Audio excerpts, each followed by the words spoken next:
17,000 people watched him bleed at Madison Square Garden.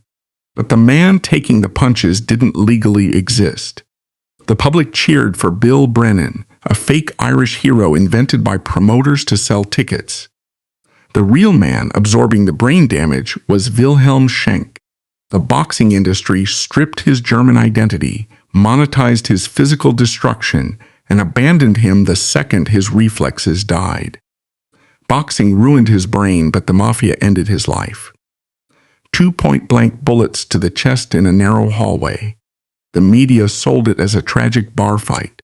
The crime scene screams execution. How does a sports icon become a mob target? Drop a like, subscribe to the channel, and let's look at the facts.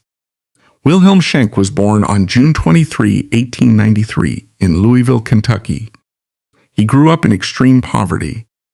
He possessed a massive physical frame and high bone density. He survived by fighting in unregulated bare-knuckle street bouts for cash. He had no formal boxing training, no defense, and no ring strategy. He relied entirely on blunt force and an abnormal tolerance for physical pain. In 1917, boxing manager Leo P. Flynn acquired him. Schenk's German surname was a financial liability for ticket sales. Flynn permanently erased Schenk's legal identity. He fabricated a new name, Bill Brennan. Flynn forged a biography stating Brennan was an immigrant from County Mayo, Ireland. This was a calculated fraud designed strictly to extract money from the large Irish-American working-class demographic in major cities. Flynn relocated the asset to Chicago. To authenticate the fake persona, Flynn placed Brennan in mob-connected saloons as a bartender. Promoters branded him Battling Bill the Bartender. Brennan fought directly inside these saloons between shifts. There were no athletic commissions, no ringside doctors, and no rules. He fought on hard wooden floors using manipulated, undersized gloves. The system demanded volume to generate illegal betting revenue. Brennan fought 67 times in rapid succession. He won every bout. He was never knocked down. He sustained broken ribs, fractured hands, and severe unrecorded brain trauma. Flynn provided zero medical recovery time. Flynn did not view Brennan as a future champion. He viewed him as a highly durable gambling tool. A fighter who never collapses prolongs the bout, which maximizes the betting action. Brennan's 67-0 record simply proved his skull and skeletal structure could withstand severe battering. The promoters packaged this durability and prepared to sell it to the highest bidder. On February 25, 1918, the Chicago betting syndicates cashed in their asset. Bill Brennan was transported to Milwaukee, Wisconsin. He carried a fabricated 67-hour record. The promoters did not bring him to Milwaukee to win a championship. They brought him to function as a human crash test dummy. The opponent was Jack Dempsey. At this specific point in history, Dempsey was not yet the heavyweight champion of the world. He was a rising, highly destructive asset managed by Jack Kearns. Kearns and the East Coast gambling syndicates needed to know if Dempsey was a safe financial investment for a future title shot. They needed to test Dempsey's stamina and punching power against an object that would not easily break. Brennan was selected purely for his abnormal bone density and his documented history of never being knocked down. This was an untelevised, unsanctioned stress test. The fight took place in a poorly ventilated, smoke-filled arena. The ring was constructed of raw wooden planks covered by a thin layer of canvas and minimal felt padding. Both men wore lightweight horsehair-stuffed gloves. When horsehair absorbs human sweat and blood, the gloves compress. They essentially become hardened casts. The bell rang for the first round. There was no feeling-out process. Dempsey utilized a technique called the drop step, shifting his entire body weight forward to generate maximum kinetic energy. He bypassed Brennan's non-existent defense and began landing clean, blunt force strikes directly to Brennan's jaw and temple. Brennan had no tactical response. He relied on the only survival mechanism he knew, moving forward and absorbing the trauma. Round 2 was a clinical display of physical destruction. Dempsey targeted Brennan's head with relentless precision.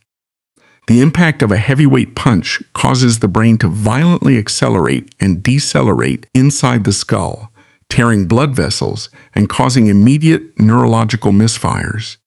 Brennan was knocked off his feet and slammed into the wooden floor.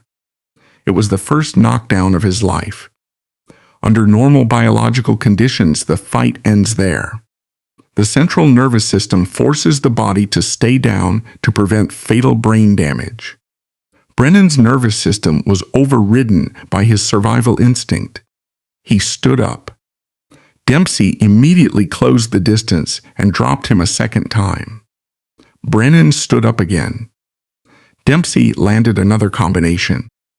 Brennan crashed to the floor for a third time. The referee did not intervene. In 1918, referees were often paid by the local promoters. Their job was to ensure the paying crowd got their money's worth, not to protect the fighters. Brennan used the ropes to pull himself vertical. Dempsey approached and dropped him for the fourth time in a single 3-minute period. 4 severe concussive events in less than 180 seconds. Brennan was bleeding heavily from his mouth and nose, his vision compromised, his equilibrium completely shattered. Yet he dragged himself to his feet before the bell rang to end the round. Rounds 3, 4, and 5 devolved into a systematic beatdown. Brennan operated purely on autonomic reflexes. He stopped throwing effective punches. He became a stationary target. Dempsey systematically dismantled him, landing heavy hooks to the liver and spleen to drop Brennan's guard, followed by overhand rights to the skull. The syndicate sitting at ringside watched their fabricated Chicago star get dismantled. They did not stop the fight. They were gathering data. They were watching how much punishment the human body could absorb before total failure. Total failure occurred in the 6th round. Dempsey planted his feet and delivered a maximum torque punch to Brennan's head. The structural integrity of Brennan's legs finally gave out. He collapsed instantly. As he fell, the unconscious weight of his 200-pound frame crashed down over his own leg. The violent torsion snapped his ankle completely. The bone fractured. Brennan lay motionless on the canvas, his ankle bent at an unnatural angle, his brain heavily concussed. The referee officially stopped the bout. Brennan was carried out of the ring. There was no ambulance waiting. There was no immediate neurological evaluation. He was taken to a back room and a local doctor hastily splinted the shattered ankle. Brennan had suffered his first career loss in the most brutal fashion imaginable. He was physically wrecked. But in the cold mathematics of the boxing industry, the Milwaukee fight was a massive success for Brennan's management. The promoters analyzed the data. Brennan had taken the heaviest punches from the most dangerous man in America. He had been knocked down 5 times. His brain had been severely battered. His ankle was broken, but he never quit. He had to be physically crippled to be stopped. To the syndicates, this meant Bill Brennan was the perfect B-side commodity. They realized they could market his inhuman toughness to the East Coast elites. They possessed a man who would gladly stand in the center of Madison Square Garden and bleed for the crowd without ever surrendering. The Milwaukee massacre did not end his career. It finalized his resume as the ultimate sacrificial lamb for the New York market. By 1920, the boxing industry underwent a massive structural shift in New York. The Walker Law formally legalized professional prize fighting in the state. Boxing transitioned overnight from illegal backroom brawls to a state-sanctioned corporate monopoly. At the center of this monopoly was promoter Tex Rickard. Rickard secured the lease for the most lucrative venue in the world, Madison Square Garden. He needed to generate unprecedented revenue to satisfy his investors. He needed his primary asset, heavyweight champion Jack Dempsey, to headline the arena. But Dempsey needed an opponent. Rickard did not want a highly competitive, technical boxing match. He wanted a violent, prolonged spectacle. He reviewed the data from the 1918 Milwaukee bout. He saw that Bill Brennan survived 6 rounds of extreme physical trauma before his ankle snapped. Rickard recognized the exact commodity he needed. Brennan was the ultimate B-side. He was a human punching bag with an abnormally high pain threshold. He was guaranteed to stretch the fight into the later rounds.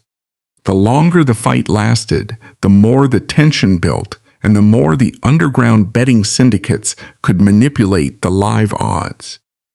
Rickard drafted the contract. The financial terms were predatory and entirely one-sided.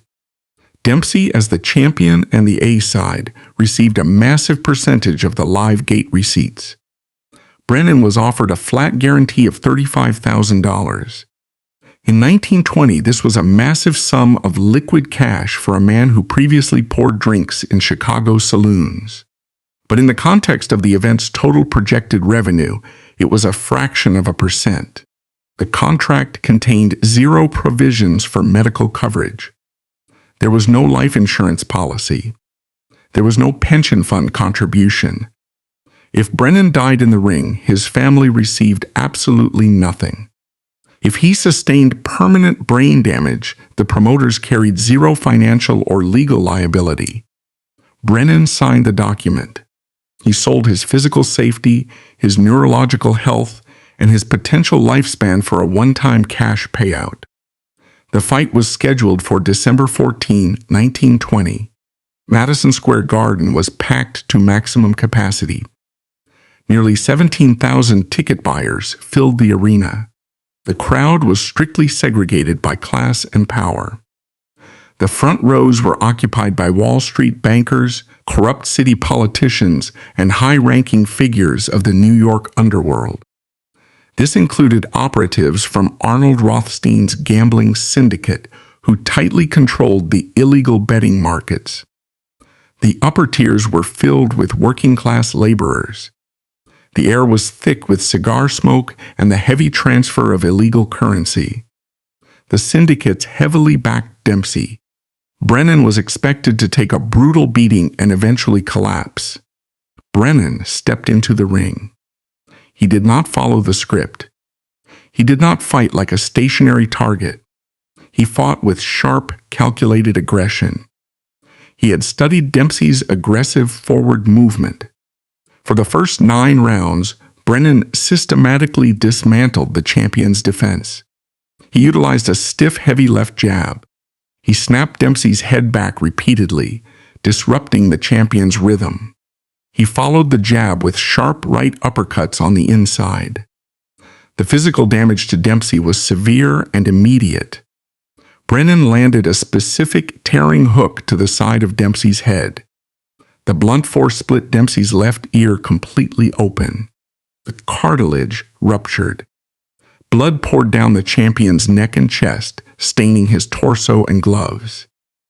Ringside journalists documented the carnage with clinical precision.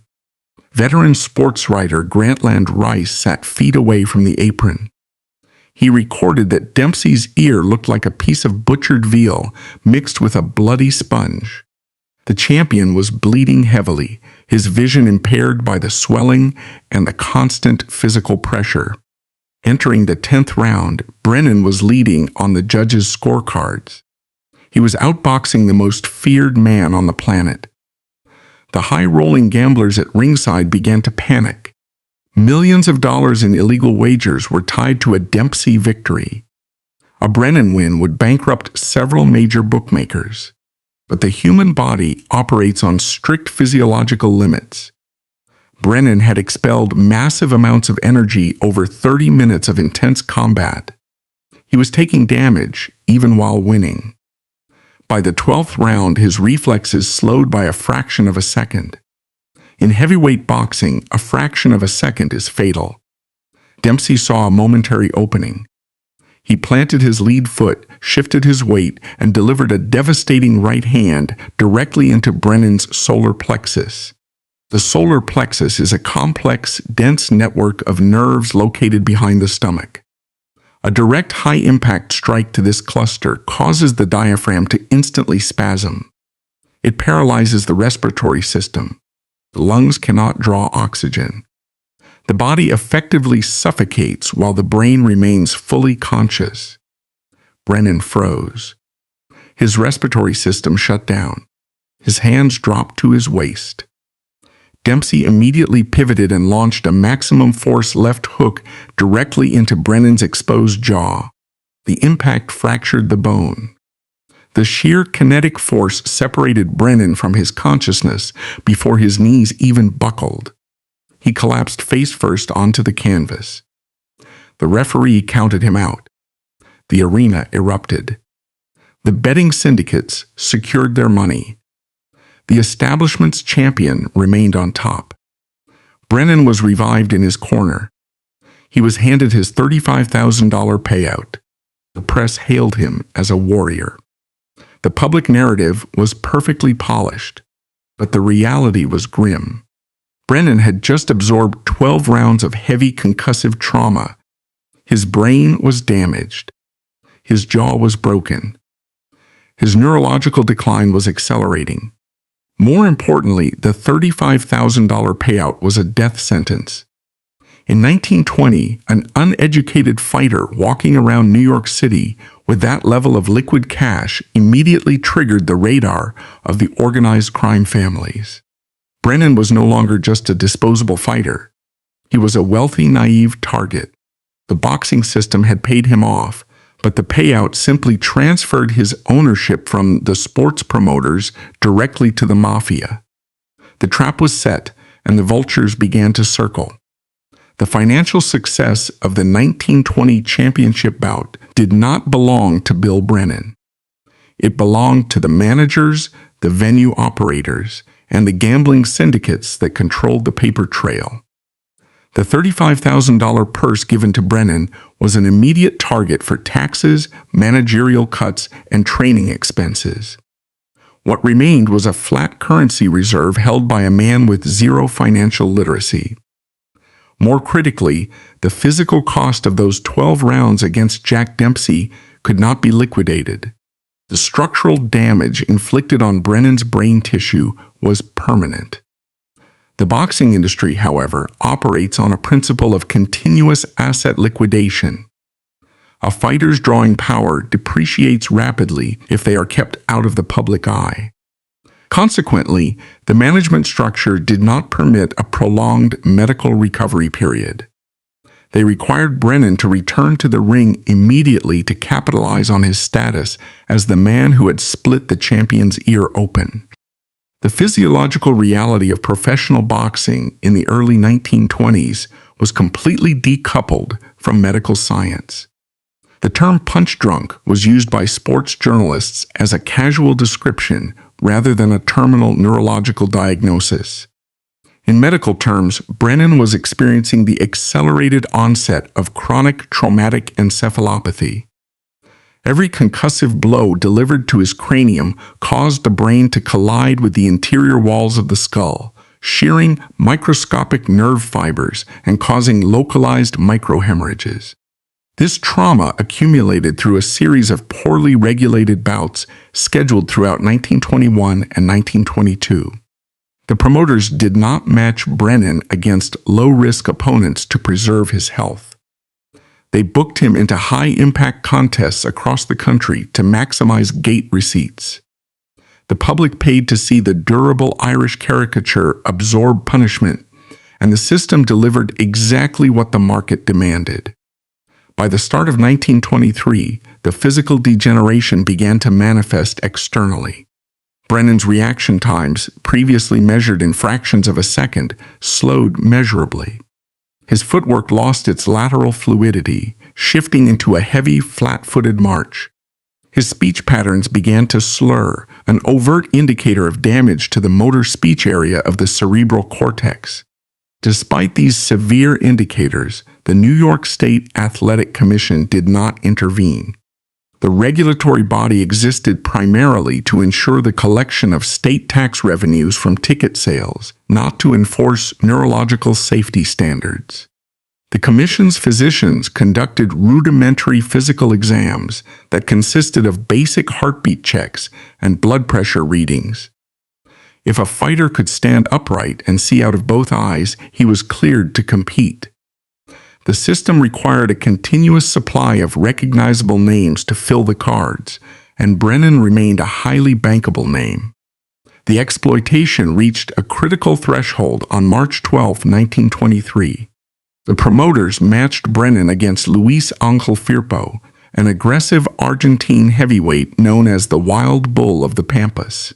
Firpo possessed immense physical strength and a crude, high-velocity punching style that relied on pure kinetic impact. The fight was held at Madison Square Garden, serving as a high-revenue elimination bout. For Brennan, the match was a systematic execution. He no longer possessed the defensive reflexes necessary to avoid Firpo's overhand rights. From the opening bell, Firpo landed clean, heavy strikes to Brennan's temples and jaw. Brennan's primary asset, his abnormal bone density and willingness to endure pain, became his ultimate liability. He remained standing through multiple concussive episodes, allowing Firpo to inflict compounding neurological trauma. The knockout occurred in the 12th round. Firpo delivered a final high-impact combination that completely shut down Brennan's motor functions. Brennan collapsed heavily, his head striking the canvas. The impact caused a severe deceleration injury to his brain. He did not regain consciousness inside the ring. He had to be carried to the locker room and subsequently transported to a medical facility. The clinical diagnosis was severe cerebral concussion accompanied by internal cranial swelling. Brennan remained hospitalized for an extended duration. His management team did not cover the medical bills. The expenses were deducted directly from his purse. While Brennan lay in a hospital bed, the promoters were already negotiating Firpo's next bout. The asset had been used to elevate a new contender, and the system was finished with him. The final phase of Brennan's ring career occurred in November 1923. The physical transformation was complete. The 30-year-old fighter was visibly overweight, his abdominal muscles soft, and his facial structure permanently thickened by scar tissue. His equilibrium was fundamentally broken. Yet the managers found one final utility for him. They used him as a stepping stone for Billy Misk. The matchup was a grim manifestation of the sport's inherent cruelty. Miska himself was actively dying of Bright's disease, a terminal kidney failure, and was fighting exclusively to secure a final payout for his family before his organs collapsed. The promoters took two physically compromised, dying men and placed them in a ring for public entertainment. The bout lasted less than 4 rounds. Brennan was completely incapable of mounting an offense. His hands remained low, his vision blurred by the lingering effects of the Firpo injury. Miske, executing a clinical and desperate assault, targeted Brennan's head with basic combinations. In the 4th round, a routine hook to the jaw sent Brennan down. He did not possess the neurological capacity to override the shutdown command of his central nervous system. The referee counted him out. It was a pathetic, unglamorous conclusion to a career that had once filled Madison Square Garden. The day after the Miska defeat, the boxing establishment completely severed ties with Bill Brennan. Leo P. Flynn and the associated promoters stopped returning his calls. He was no longer booked on any cards, even as a low-tier club fighter. His commercial value was precisely zero. The industry had extracted every dollar available from his Scots-Irish-German physiology. They had taken his real identity, substituted a fake Irish mythology, collected the gate receipts from his 67 undefeated bouts, used him to test Dempsey, used him to fill the garden, and used him to build up Firpo. Brennan was left on the streets of New York with a fractured jaw, a rotting brain, and an empty bank account. He possessed no secondary professional skills. He had spent his entire adult life relying on physical violence to secure capital, and that capacity had been permanently stripped away by the very industry that enriched itself off his blood. To survive in the high-cost urban economy of New York, he was forced to seek employment within the only infrastructure that valued physical intimidation and carried no licensing restrictions: the heavily armed networks of the Manhattan bootlegging underworld. The Volstead Act of 1920 did not stop the consumption of alcohol in the United States. It simply transferred a multi-million-dollar industry from government-taxed corporations directly into the hands of organized crime. Prohibition birthed the modern American mafia. By late 1923, Manhattan was divided into heavily armed territories controlled by violent syndicates. These organizations operated with corporate efficiency. They controlled the ports, the illegal breweries, the police precincts, and the distribution networks. The primary retail outlets for this illegal empire were the speakeasies. Operating a speakeasy in New York City was not a legitimate hospitality venture. It was an active participation in an organized criminal conspiracy. Bill Brennan entered this environment completely blind. After the boxing industry discarded him in late 1923, he required an immediate revenue stream. He took the remaining scraps of his boxing payouts and purchased a venue in Washington Heights, Manhattan. He named it Club Tijuana. Washington Heights was a strategic location situated far enough uptown to avoid the dense police patrols of Midtown, but accessible enough for wealthy patrons seeking illicit entertainment. Brennan believed he was buying a business. He was actually buying a target. The underworld syndicates required high-profile figures to serve as frontmen for their illegal clubs. A famous face at the door provided immediate credibility. It attracted high-rolling gamblers, Broadway stars, and corrupt politicians. More importantly, a celebrity owner served as a highly effective buffer against law enforcement. Police captains were less likely to raid a club owned by a recognized sports hero. The mafia understood this utility perfectly.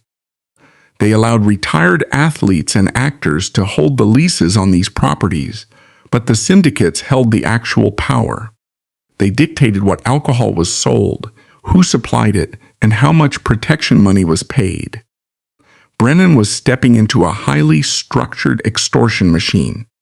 To increase the club's profile, Brennan brought in his sister, Shirley Sherman. Sherman was not a hardened criminal.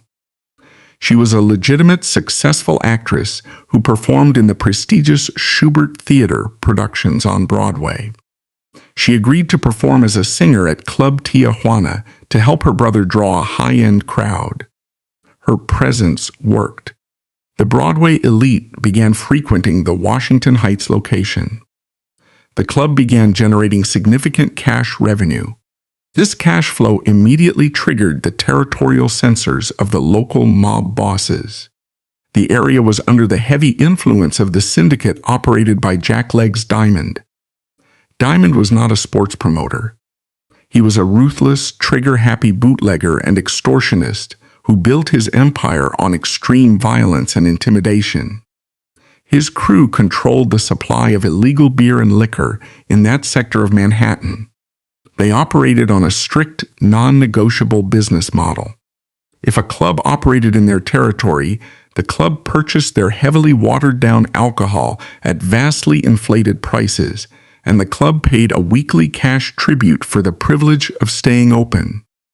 In early 1924, operatives from Diamond's crew walked into Club Tijuana. They did not make a request. They issued a directive. They informed Brennan that his venue was now part of their distribution network. They dictated the price he would pay for their bootleg beer and outlined the weekly protection fee required to ensure his business did not suddenly burn to the ground. Brennan's reaction to this extortion attempt was a fatal miscalculation. He operated under the psychology of a heavyweight fighter. For his entire adult life, every conflict, every challenge, and every threat had been resolved inside a ring through physical dominance. He possessed a fractured jaw and a deteriorating brain, but he still weighed 200 pounds and possessed the muscle memory of a professional killer. He looked at the street-level enforcers sent by the syndicate and saw inferior opponents. He refused their terms outright, offering no negotiation or compromise, and flatly rejected the mob's authority within his walls. The enforcers pushed the issue, relying on the standard intimidation tactics that paralyze civilian business owners. They threatened physical violence and property destruction. Brennan did not flinch. He reverted to his primary survival mechanism. He used his hands. Brennan physically assaulted the mobsters inside his own club. He utilized the heavy, blunt force aggression that had once battered Jack Dempsey. He beat the extortionists severely and physically threw them out of the doors of Club Tijuana and onto the street. To the patrons inside, it looked like the heroic return of Kay. Oh, Bill. Brennan believed he had successfully defended his territory. He believed he had established dominance. He was entirely wrong. The boxing ring operates on a strict set of rules. There is a referee. There are rounds. The violence is contained. The New York underworld operated without restrictions. Respect was not earned through fair combat. It was enforced through lethal retaliation. By publicly beating members of a mafia syndicate and throwing them onto the pavement, Brennan did not win a fight. He committed an unforgivable breach of underworld protocol. He bruised the ego of a violent criminal organization, and he disrupted their revenue stream. In the mafia economy, defiance is a cancer that must be eradicated immediately to maintain control over the territory. If other speakeasy owners heard that Bill Brennan refused to pay tribute and assaulted the collectors without consequence, the entire extortion racket would collapse. The syndicate could not allow the defiance to stand. Brennan's fists were useless in this new arena. A left hook cannot parry a bullet. A high pain threshold cannot stop a hollow point round from tearing through internal organs. The moment those enforcers hit the pavement outside Club Tijuana, Brennan ceased to be a business owner.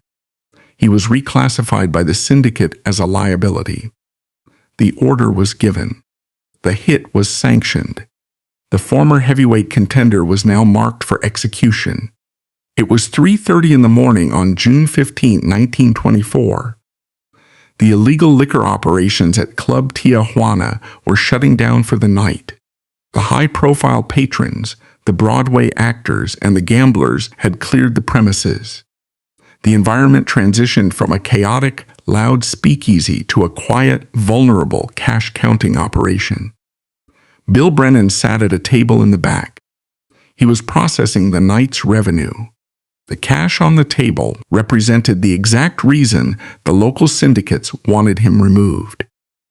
Beside him sat his sister Shirley Sherman and his close associate James Cullen. Cullen was a hardened veteran of World War I and an active-duty corporal with the New York State Police. The presence of a state trooper inside an illegal speakeasy highlighted the deeply compromised nature of law enforcement during Prohibition. Cullen was off-duty, unarmed in his capacity as a friend, but his presence provided a false sense of security. The assistant manager of the club, Harry Kennedy, approached the table. He carried critical intelligence. Kennedy informed Brennan that the two syndicate enforcers who had been physically assaulted and ejected from the premises earlier that night had not left the area. They had returned. They were waiting outside in the secondary corridor of the building. In a tactical environment, this information dictates an immediate defensive response. The threat was identified. The choke point was known. The logical action was to secure the heavy main doors, arm the staff, and notify the local precinct. Brennan did none of these things. He reacted with the conditioned hubris of a professional fighter. He smiled. He looked at Kennedy and stated clearly that he would handle the two men easily. This response illustrates the ultimate psychological failure of the boxing system.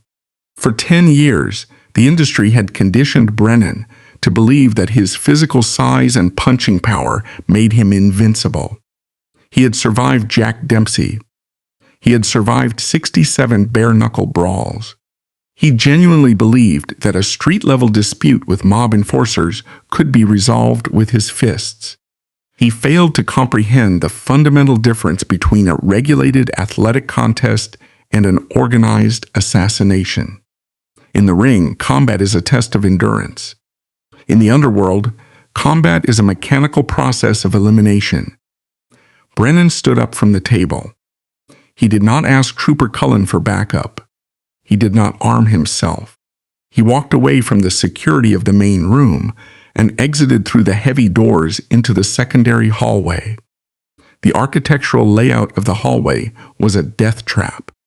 It was narrow, poorly lit, and enclosed by heavy plaster walls.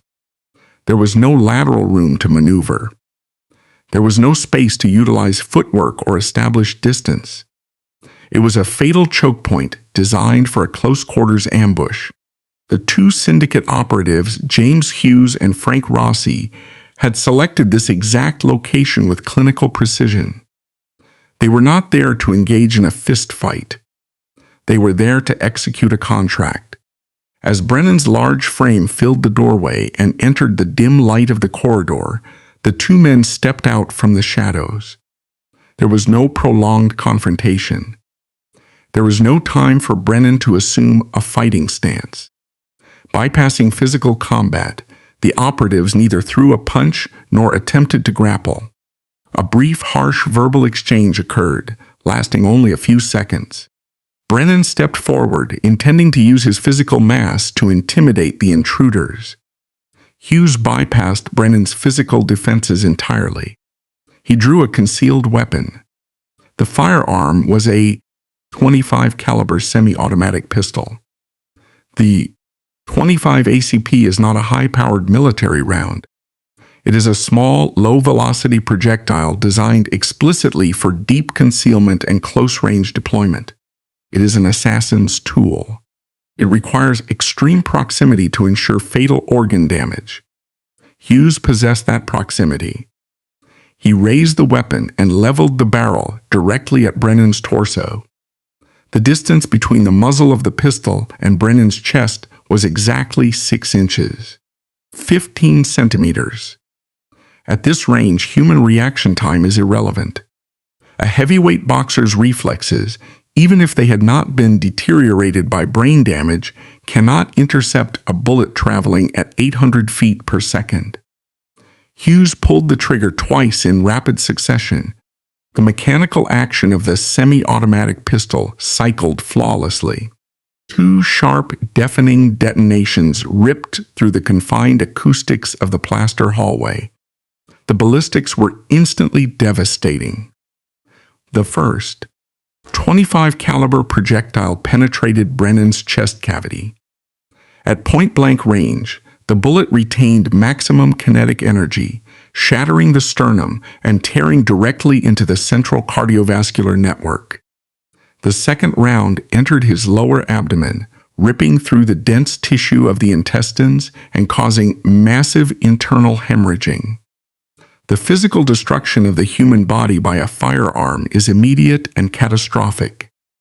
Unlike the concussive trauma of a boxing glove, which causes a gradual shutdown of the central nervous system, a gunshot wound to the heart causes instant structural failure.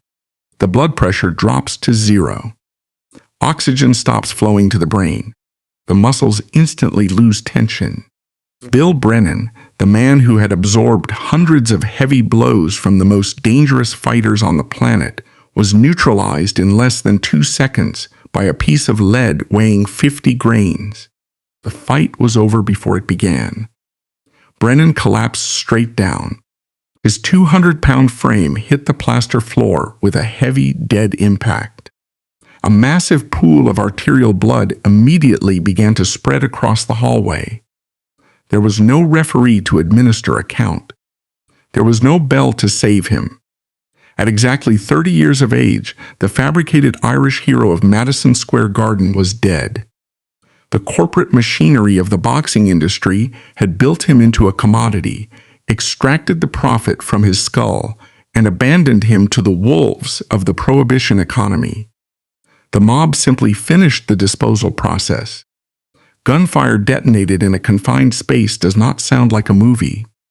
It is a concussive shockwave that physically disorients the human ear and fills the air with the sharp, toxic smell of burned cordite. The 2 shots that dropped Bill Brennan echoed down the hallway of the Flatiron Building, instantly shattering the calm of the back room. Shirley Sherman and Trooper James Cullen did not freeze. They reacted with immediate autonomic aggression. They sprinted out of the office and into the narrow plaster corridor. The smoke from the .25 caliber pistol was still hanging in the stagnant air. They almost tripped over the massive, bleeding, 200-pound frame of Brennan, who was rapidly bleeding out on the floor. The 2 syndicate operatives, James Hughes and Frank Rossi, were already turning to flee. They had executed the contract, but the extraction was flawed. They were trapped in a narrow choke point with witnesses. Shirley Sherman was a Broadway actress. She had no combat training. She was facing 2 armed, hardened mafia hitmen. But adrenaline overrides logic. Driven by absolute rage at the sight of her dying brother, she launched herself forward. She closed the distance with the speed of a dancer and physically tackled James Hughes. She wrapped her arms around the shooter, pinning his gun arm against his body. It was a chaotic, violent grapple. Hughes was a professional killer. He used his superior physical strength to violently twist his torso, breaking Sherman's grip. He shoved her backward with maximum force, slamming her spine and skull into the hard plaster wall. Sherman slumped, stunned but alive. She had survived by a fraction of an inch. Hughes broke free, but his escape route was now compromised. Trooper Cullen was advancing. Cullen was a military veteran. He understood the tactical reality of the hallway. Hughes did not stop to aim. He panicked. While sprinting toward the stairwell, Hughes violently twisted his upper body backward and blindly squeezed the trigger of the .25 caliber pistol. It was a suppressive shot, fired solely to force Cullen to take cover. The bullet did not hit the wall. It struck James Cullen directly in the neck. The projectile severed critical vascular structures. Cullen collapsed instantly onto the hallway floor, choking on his own blood, just feet away from his friend. The state trooper and military veteran was neutralized by a desperate, blind shot. He would bleed out and die in a hospital bed later that afternoon. Hughes and Rossi did not stop to check their work. They charged down the stairwell to the ground floor of the Flatiron Building. They reached the main lobby doors leading out to Broadway. The doors were heavily chained and locked from the inside. The management secured the building at 1 a.m. every night. The hitmen were locked inside a crime scene with 2 dying men upstairs, and the police heavily patrolling the street outside. They resorted to crude, blunt force destruction. One of the operatives had carried a massive, thick glass ashtray down from the speakeasy. Using it as a hammer, they smashed the heavy glass panes of the front doors. They battered the glass until the frame gave way, tearing their clothes and cutting their hands as they forced their way through the jagged opening and out onto the pavement of Broadway. Their breakout was immediately intercepted. Lieutenant John F. Haggerty of the New York Police Department was walking his standard patrol route. He heard the shattering glass and moved to intercept the two men bleeding on the sidewalk. Haggerty did not have time to draw his service weapon. The operatives did not hesitate. They did not attempt to flee. They attacked the police officer instantly. Using the same heavy, blood-stained glass ashtray that had shattered the door, one of the hitmen bludgeoned Lieutenant Haggerty directly in the skull. The blunt force trauma knocked the veteran police lieutenant completely unconscious on the concrete. The operatives were now running on pure desperation. They sprinted down the street, their eyes scanning for a fast extraction. They spotted a civilian vehicle idling near the curb. The driver was a local man named Fred Marks, who was preparing to pick up a friend for an early morning fishing trip. Hughes and Rossi swarmed the vehicle. Hughes ripped the driver's side door open and shoved the barrel of the .25 caliber pistol directly against Marks's temple. Hughes did not negotiate. He issued a lethal directive. He ordered Marks to step on the gas, or he would blow his brains all over the dashboard. Marks slammed the accelerator. The car tore away from the curb, tires burning against the asphalt, speeding recklessly into the Manhattan darkness. The violence had attracted attention. Two beat cops patrolling the adjacent block witnessed the assault on Lieutenant Haggerty and the subsequent carjacking. They did not wait for a precinct dispatch. They ran into the middle of the avenue and commandeered a civilian taxicab at gunpoint. They ordered the cab driver to pursue the hijacked vehicle. What followed was a high-speed, highly dangerous pursuit through the tight grid of the New York streets. The police taxi pushed its engine to the limit, weaving through early morning traffic, keeping the hijacked car in its sights. The pursuit ended violently. The police officers ordered the taxi driver to execute a tactical maneuver, violently swerving and forcing Marks's hijacked vehicle to crash heavily into a street corner. The collision disabled the engine. Hughes and Rossi scrambled out of the wrecked vehicle, attempting to flee on foot. The two patrolmen drew their weapons and tackled the operatives to the pavement. A brutal, bare-knuckle struggle ensued on the asphalt before the officers finally overpowered the hitmen and locked the steel cuffs onto their wrists. The murder weapon, the .25 caliber semi-automatic pistol, was found discarded on the running board of the hijacked car. At the police precinct, the true dark reality of the criminal underworld was laid completely bare. The fingerprint analysis and background checks revealed the identities of the men who had just executed a famous heavyweight contender and a state trooper. They were not low-level thugs. They were apex predators of the syndicate system. The triggerman, James Hughes, was a highly dangerous psychopathic fugitive actively hunted by state authorities for a string of violent armed robberies. He had previously served hard time at the notorious Sing Sing Correctional Facility. His accomplice, Frank Rossi, whose real name was Joseph Pioli, carried an even darker resume. Rossi was not dodging simple bootlegging charges. He was a cold-blooded killer wanted for the brutal New Year's Eve murder of his own brother. The syndicate had hired a man who butchered his own blood to handle their extortion collections.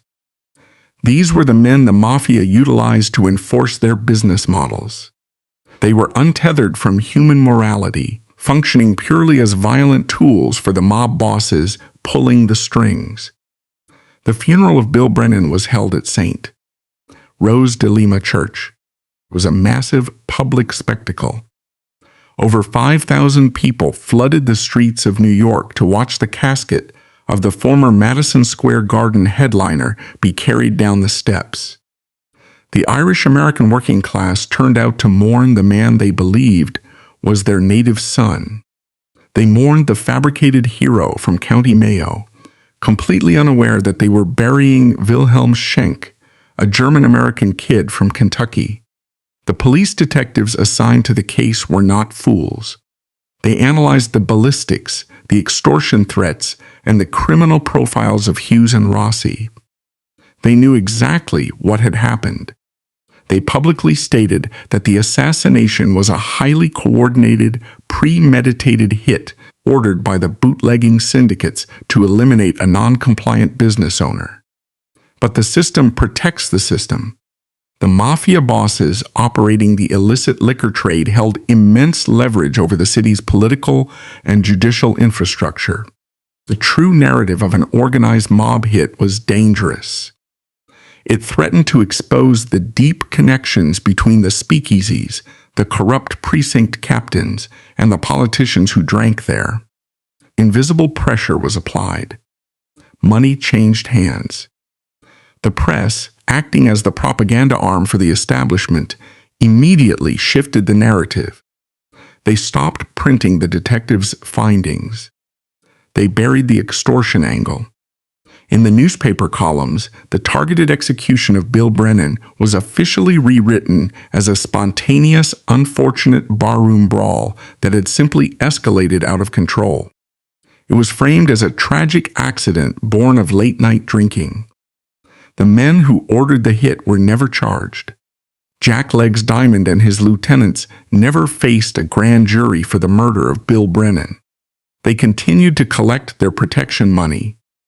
They continued to sell their watered-down beer.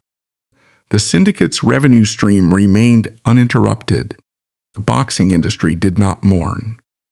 The promoters who had built the fake Irish hero, the managers who had forced him into the ring with a broken ankle, and the venue owners who had profited off his rotting brain, simply moved on to the next fighter. They possessed a monopoly on violence, and they never stopped operating. This is the cold, unfiltered reality of the Golden Age. The historical record remembers the bright lights, the roaring crowds, and the millions of dollars generated inside Madison Square Garden. It ignores the cost of that machinery. The men who stepped into the ring were not treated as human beings. They were raw material. They were extracted from poverty, stripped of their true identities, and fed into a corporate meat grinder.